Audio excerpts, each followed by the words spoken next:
चले गए नरक में, कैयक चले गए नरक में, भजन बिना कैयक चले गए नरक में, कैयक चले गए नरक में। मायन जगे में कोई की भई, मोरी मोरी करुणा जगत में, मायन जगे में कोई की भई।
वृंदावन में हरिलाल की।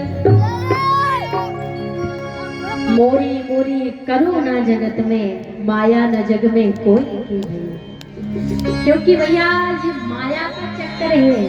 कहते बड़े बड़े राजा हुए हैं भिखारी और माया के चक्कर में बने ब्रह्मचारी, लेकिन भजन बिना कैयक चले गए नरक में, माया न जग में कोई की भई। ये माया किसी की होने वाली नहीं है। अगर इस संसार में कोई किसी का है तो मेरा गोविंद है, मेरी राधी रानी है, परमात्मा है। परमात्मा के अलावा इस संसार में कोई किसी का नहीं। आज महर्षि वेदव्यास जी भी मन में विचार कर रहे हैं कि मेरा पुत्र इतना ज्ञानी है, मैं ऐसे पुत्र को वापस लौट करके क्यों बुलाऊं। नारद जी ने कथा सुनाई ज्ञान वैराग्य को, गोकर्ण जी महाराज ने कथा सुनाई धुंधकारी को, और यहाँ पर महर्षि वेदव्यास जी कथा सुनाएंगे किसको, सुखदेव जी महाराज। और फिर आगे चल के सुखदेव जी महाराज कथा सुनाएंगे राजा परीक्षित।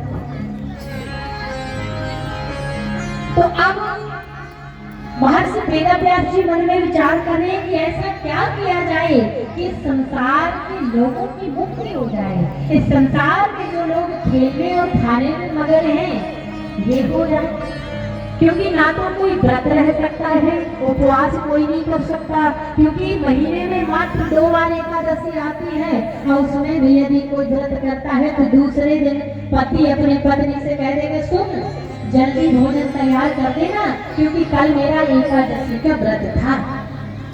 और एकादशी के व्रत के दिन वैसे तो चाहे कोई 2 बार खाए, पर जिस दिन व्रत होगा तो सेब लो, केला लो, अंगूर लो, मिठाई लो, दूध लो, और ऊपर से घर वाले कहेंगे अरे उससे ज्यादा मत बोलना, उसका तो व्रत है।